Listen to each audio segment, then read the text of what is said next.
बुद्धिमान ऊंट, खरगोश और दुष्ट शेर। एक बार की बात है, जंगल में ऊंट और खरगोश बहुत अच्छे दोस्त थे। ऊंट बहुत ही होशियार था, जबकि खरगोश बहुत ही भोला और कान का कच्चा था। वो जल्दी सबकी बातों में आ जाता था और मुसीबत में फंस जाता था। एक दिन जंगल में एक खूंखार शेर आता है, जो बड़ा ही जालिम और निर्दयी था। शेर के आने से जंगल में दहशत मच जाती है। एक दिन शेर शिकार की तलाश में घूम रहा था कि तभी उसकी नजर एक लोमड़ी पर पड़ती है। वो झट से लोमड़ी पर हमला कर उसे दबोच लेता है। महाराज प्रणाम, धन्य भाग मेरे कि मैं आपका भोजन बन रही हूँ। एक तरफ खुशी है तो एक तरफ गम है कि मेरी इच्छा पूरी हुए बगैर ही मैं मर रही हूँ। शेर अपनी तारीफ सुन फूला नहीं समाता। वो कहता है, बता क्या है तेरी आखिरी इच्छा? महाराज, मेरी इच्छा थी कि मैं आपकी गुलाम बनकर आपकी सेवा करूं, आपके लिए हर दिन तरह तरह की शिकार ढूंढ कर लाऊं। ये सुनकर शेर अपने मन में सोचता है, अरे रोज रोज मैं यूं जानवरों का शिकार कर करके थक गया। ये बेवकूफ लोमड़ी मेरी गुलाम बनकर मेरी सेवा करना चाहती है। इससे अच्छा मौका और क्या होगा। ये मेरे लिए शिकार लाती रहेगी और मैं आराम से मजे उठाऊंगा। ये सोचकर शेर लोमड़ी से कहता है, देख मैं तेरी इच्छा पूरी करूंगा। आज से तू मेरी गुलाम।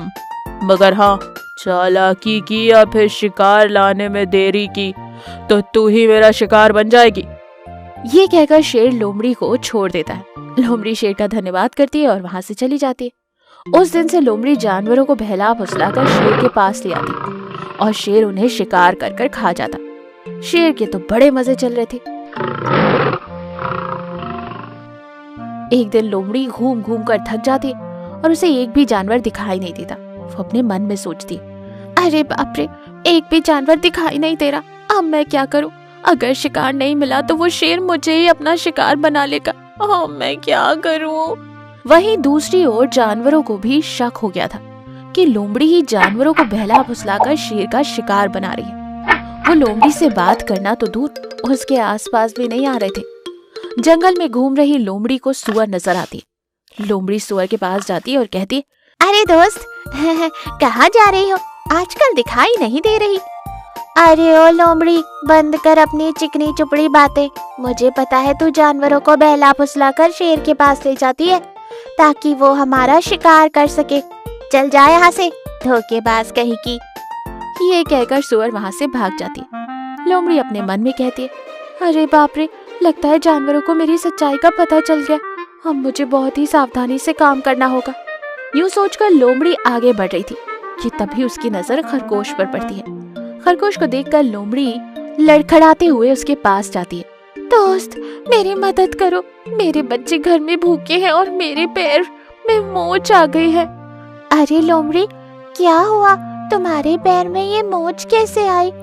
क्या बताऊं, मैं अपने बच्चों के लिए भोजन लेने जा रही थी कि वो खूंखार शेर मेरे पीछे पड़ गया। मैं उससे बचते हुए भाग रही थी कि अचानक एक पत्थर से टकरा गई और मेरे पैरों में मोच आ गई। शेर से तो बच गई, पर लगता है अपने बच्चों को वक्त पर भोजन नहीं दे पाऊंगी। यूं लोमड़ी मगरमच्छ के आंसू निकाल कर रोने लगती है। खरगोश बेचारा भोला था। बोला, दोस्त तुम चिंता मत करो, मैं तुम्हें तुम्हारे घर पहुंचाऊंगा। यूं खरगोश लोमड़ी की बातों में आ जाता है और उसके साथ निकल पड़ता है। ये सब पेड़ पर बैठा बंदर देख लेता है और वो भागते हुए जाकर ऊंट को सारी बात बताता है। ऊंट और बंदर लोमड़ी को ढूंढते हुए निकलते। वहीं लोमड़ी खरगोश को लेकर शेर की गुफा के पास आती। शेर गुफा में नहीं था। गुफा में चारों ओर जानवरों की हड्डियां पड़ी हुई थी। ये देख खरगोश डर जाता है। अरे लोमड़ी, ये तो मुझे कहाँ ले आए? तुमने मुझे धोखा दिया। अरे चुप कर, अगर मैं तुझे शेर का शिकार नहीं बनाऊंगी तो शेर मुझे अपना शिकार बना देगा। ये कहकर लोमड़ी खरगोश पर जाल डाल देती है कि कहीं खरगोश वहाँ से भाग ना जाए, और फिर शेर का इंतजार करने लगती है कि तभी वहाँ ऊंट और बंदर लोमड़ी को ढूंढते हुए शेर की गुफा के पास पहुँचते। ऊंट खरगोश को देखकर बंदर के कान में चुपके से कुछ कहता है और फिर सीधा शेर की गुफा के सामने जाकर गिरने का नाटक करता है। लोमड़ी ऊंट को देखकर उसके पास जाती है। तब ऊंट उससे कहता है, लोमड़ी बहन, मेरी मदद करो, मैं रास्ता भटक गया हूँ और मैंने 2 दिन से कुछ नहीं खाया। कमजोरी से मैं चल भी नहीं पा रहा हूँ। सुना है जंगल में शेर घूम रहा है, अगर मैं उसकी नजर में आ गया तो उसका शिकार बन जाऊंगा। मेरी मदद करो। ये सुनकर लोमड़ी मन ही मन खुश हो जाती है और अपने मन में सोचती है, अरे वाह, सोने पर सुहागा। लगता है आज शेर के साथ साथ मुझे भी अच्छा खाने को मिल जाएगा। ये सोचकर लोमड़ी ऊंट से कहती है, तुम बिल्कुल चिंता ना करो, यही पास में मेरी गुफा है। तुम मेरे साथ मेरी गुफा में चलो और कुछ खा लो, तुम्हें आराम मिलेगा। लोमड़ी बहन, तुम कितनी अच्छी हो। यूं ऊंट लोमड़ी को अपनी बातों में फंसाता है और वहीं दूसरी ओर बंदर खरगोश को चाल से निकालकर वहां से ले जाता है। खरगोश और बंदर वहां से भाग जाते हैं। उन दोनों को भागता हुआ देख ऊंट भी वहां से भाग निकलता है और ये सब इतना अचानक हुआ कि लोमड़ी कुछ समझ ही नहीं पाई और इससे पहले कि वो कोई दूसरा तरीका ढूंढती, वहां शेर आ जाता है। लोमड़ी शेर को देखकर डर जाती है। शेर कहता है, लोमड़ी कहाँ है मेरा शिकार? लोमड़ी डर के मारे भागने की कोशिश करती है, लेकिन शेर बहुत भूखा था। वो दहाड़ मारते हुए लोमड़ी पर हमला करता है और उसे मार डालता है। इधर ऊंट खरगोश से कहता है, देखा दोस्त, बिना सोचे समझे किसी की बातों में नहीं आना चाहिए और ना ही किसी को धोखा देना चाहिए। बुद्धिमान हिरन और खरगोश। जंगल में दो सच्चे दोस्त हिरन और खरगोश रहा करते थे। एक बार जंगल में एक खूंखार शेर आता है। वो जब देखो तब शिकार करते रहता था।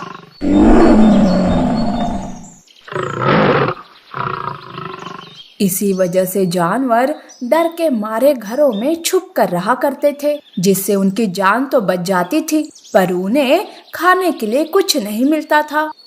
एक दिन मौका मिलते ही हिरन और खरगोश एक जगह मिल जाते हैं। तब खरगोश कहता है, दोस्त, इस शेर के कारण हम मिल नहीं पा रहे हैं और ऊपर से 2 दिनों से खाना भी नहीं मिला मुझे।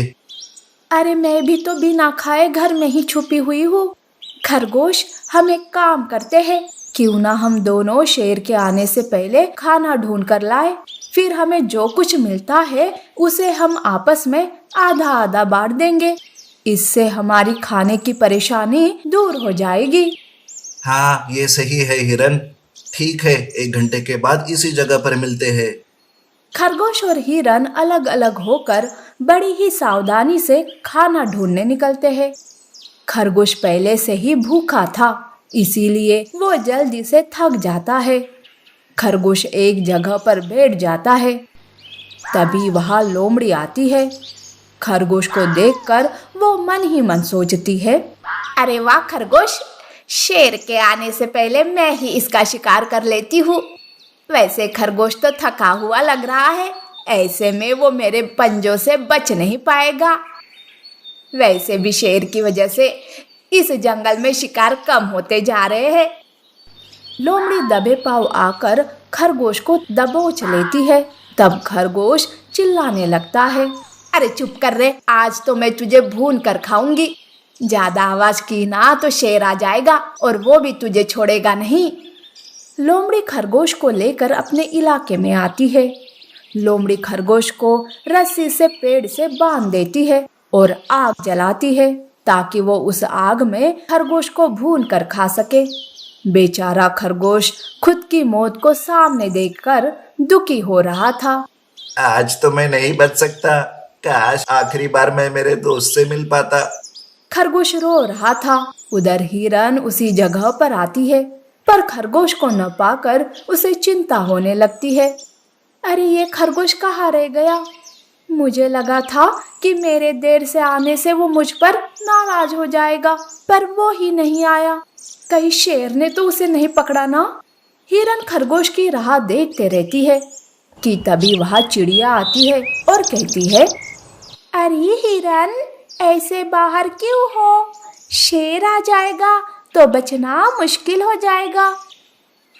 मैं तो खरगोश के लिए रुकी हूँ, वो भी खाना ढूंढने गया है। अरे अब तो वो लोमड़ी का खाना बनने वाला है। मैंने देखा लोमड़ी को खरगोश को उठाकर ले जाते हुए। यह सुनकर हिरन उदास हो जाती है। वो तुरंत लोमड़ी के इलाके में भागी भागी आती है। तब वो देखती है कि खरगोश रस्सी से बंधा हुआ है। तब हिरन लोमड़ी से खरगोश को बचाने का प्लान सोचने लगती है और थोड़ी ही देर में हिरन शेर का आवाज निकालने लगती है। दरअसल हिरन किसी भी जानवर के आवाज की नकल कर सकती थी।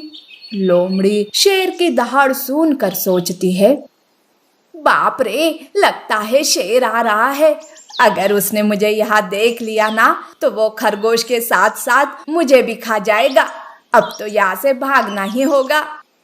ऐसा सोचकर लोमड़ी वहां से भागकर झाड़ी में छुप जाती है। तभी हिरन खरगोश के पास आती है और उसके पैरों में बंधी रस्सी को खोलने लगती है। जल्दी कर हिरन, शेर आने वाला है। अरे खरगोश, यहाँ कोई शेर नहीं है। मैंने ही शेर की आवाज निकाली थी ताकि मैं तुम्हें बचा सकूं। अब उस लोमड़ी को समझने से पहले ही हमें यहाँ से भागना होगा। झाड़ी से लोमड़ी शेर को देखती रहती है पर शेर ही नहीं आता। तभी उसकी नजर हिरन पर पड़ती है और वो सब समझ जाती है।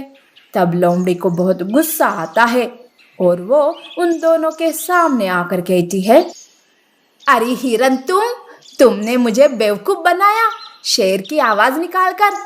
अब तू भी नहीं बचेगी।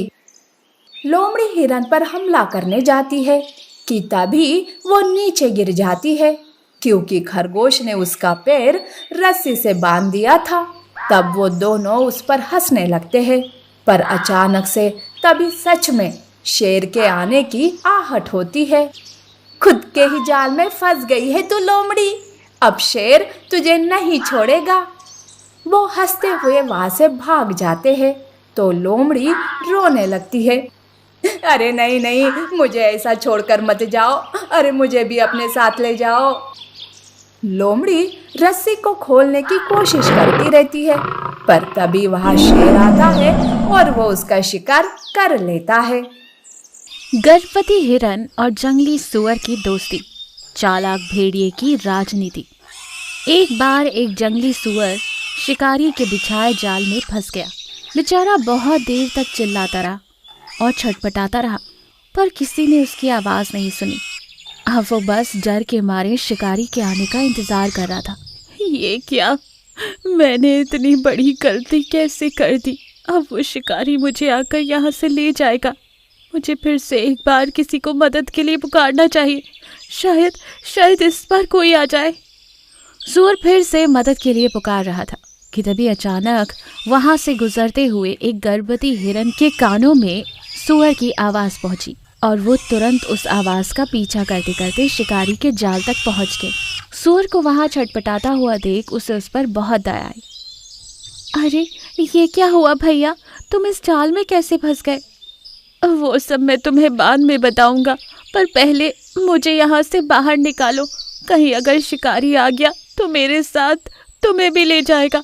ओह, तुम तो गर्भवती हो, क्या तुम मेरी मदद कर पाओगी? हाँ, जरूर कर पाऊंगी। मैं तुम्हें अभी बाहर निकालती हूँ। बड़ी देर तक हिरन सुअर को उस जाल से बाहर निकालने की कोशिश करती रही और दूसरी ओर शिकारी के वापस लौटने का वक्त हो रहा था। सुअर तो उम्मीद हार चुका था, लेकिन अचानक हिरन ने उसे उस जाल से सही सलामत बाहर निकाल लिया। सुअर अपनी जान बचने की खुशी में हिरन के गले लग गया और उसका शुक्रिया अदा करने लगा। तुमने सही वक्त पर आकर मेरी जान बचा ली। आज से तुम मेरी पक्की दोस्त हो। जब भी तुम्हें मेरी ज़रूरत होगी मैं बेझिझक तुम्हारी मदद के लिए पहुंच जाऊंगा। सिर्फ मदद के वक्त क्यों, हम अच्छे दोस्त की तरह हमेशा साथ रह सकते हैं और एक दूसरे की देखभाल भी कर सकते हैं। क्यों, सही कहा ना मैंने? एकदम सही कहा मेरी दोस्त। तुम्हारे और तुम्हारे आने वाले बच्चे का मैं बहुत अच्छे से ध्यान रखूंगा, पर अभी हमें यहाँ से निकलना चाहिए। अगर शिकारी आ गया तो लेने के देने पड़ जाएंगे। दोनों वहां से निकल गए। इस घटना के बाद दोनों में गहरी दोस्ती हो गई और वो हमेशा एक साथ रहने लगे। एक दिन एक चालाक भेड़िए की नज़र हिरन पर पड़ी। हिरन को देखते ही उसके मुंह में पानी आ गया। वो उसका शिकार करने उसकी ओर बढ़ ही रहा था कि तभी अचानक वो सुअर वहां आ गया। कितनी मोटी ताजी हिरनी, और इसके साथ साथ इसके पेट में पल रहे बच्चे का भी मांस कितना मुलायम और स्वादिष्ट होगा। पर ये सुअर इसके साथ क्या कर रहा है? इसके रहते मैं हिरन का शिकार नहीं कर पाऊंगा। मुझे कैसे भी करके सुअर को हिरन से अलग करना ही होगा। भेड़िए ने सुअर और हिरन की दोस्ती तोड़ने की ठान ली और उसी नियत से वो सुअर से मिलने चला गया। भेड़िए को देखकर सुअर को खतरे का आभास हो गया, लेकिन भेड़िए ने सुअर के सामने दोस्ती का प्रस्ताव रख दिया और उसे हिरन के खिलाफ भड़काने लगा। देखो दोस्त, तुम और मैं ताकतवर जानवर हैं और ये हिरन, खरगोश, बंदर जैसे छोटे मोटे जानवर हमसे दोस्ती करके खुद की सुरक्षा करने के लिए हमारा इस्तेमाल करते हैं। उस दिन मैंने ये हिरनी को एक बंदर से ये सब कहते हुए सुना था कि उसने किसी जानवर को दोस्त बनाकर रखा है और सारे नौकरों वाले काम करवा रही है उससे। पता नहीं वो किस जानवर के बारे में बात कर रही थी। तुम समझ रहे हो ना मेरी बात को? हाँ हाँ, मैं बिल्कुल अच्छी तरह से समझ रहा हूँ कि तुम क्या करना चाहते हो। मेरा मतलब है क्या कहना चाहते हो। मुझे लग ही रहा था। तुम बहुत समझदार हो। तुम्हारी तो शक्ल से ही पता चल जाता है। देखो, तुम्हारी कोई ऐसी चालाक दोस्त हो तो उससे दूर ही रहना। मैं अब निकलता हूँ। सुअर के मन में शक का कीड़ा डालकर भेड़िया वहाँ से निकल गया और यहाँ सुअर सोच में पड़ गया। सुअर ने ठान ली कि कुछ दिन हिरन से दूर ही रहेगा। बस इसी बात का तो भेड़िए को इंतजार था। सुअर के दूर जाते ही भेड़िए ने हिरन पर हमला कर दिया। बड़ी मुश्किल से आज हाथ लगी है। आज तो तेरा शिकार कर कर ही रहूंगा। चला जाए यहाँ से भेड़िया, मेरा दोस्त आएगा तो वो तुझे छोड़ेगा नहीं, तेरी बुरी तरह से पिटाई कर देगा। कौन दोस्त? कैसा दोस्त? अब वो तेरा दोस्त नहीं रहा, ना तू उसकी दोस्त रही। अब तुम बस मेरा शिकार हो। शिकार। भेड़िए की बातें सुन पल भर के लिए हिरनी घबरा गई, पर उसे अपनी दोस्ती पर पूरा विश्वास था। उसने आंखें बंद करके सुअर को मदद के लिए पुकारा। भेड़िया उसकी हालत देख दुष्टता से हंस रहा था। भेड़िए ने उस पर छलांग मारी ही थी कि तभी सुअर ने अपने नुकीले दांतों से उसको टक्कर मार दी। भेड़िया लहूलुहान होकर नीचे गिर पड़ा। तुम? हाँ, मैं। मुझे तुम्हारी गंदी राजनीति पर पहले ही शक हो गया था, इसलिए मैं तो बस तुम्हारी हाँ में हाँ मिलाकर तुम पर नजर रखे हुए था। मुझे तुम्हें रंगे हाथ जो पकड़ना था। मैंने कहा था ना, मेरा दोस्त तुम्हें बुरी तरह पीटेगा। अब देख लो खुद ही। मुझे माफ कर दो, मुझे जाने दो। निकल जाए यहाँ से, इस जंगल से भी। फिर से इस जंगल में दिखा तो इससे भी बुरी हालत कर दूंगा तुम्हारी। और फिर से अपनी गंदी राजनीति का इस्तेमाल कर किसी की दोस्ती तोड़ने की कोशिश मत करना। सुअर की बातें सुन भेड़िया शर्म से पानी पानी हो गया और वो वहाँ से तुरंत निकल गया। दो दोस्त एक बार फिर से गले लग गए। इस घटना से दोनों की दोस्ती और भी ज्यादा पक्की और गहरी हो गई। इस कहानी से हमें ये सीख मिलती है कि कोई चाहे कितनी भी गंदी राजनीति कर ले और फूट डालने की कोशिश कर ले, पर जहाँ विश्वास हो वहाँ ऐसी राजनीति काम नहीं आती।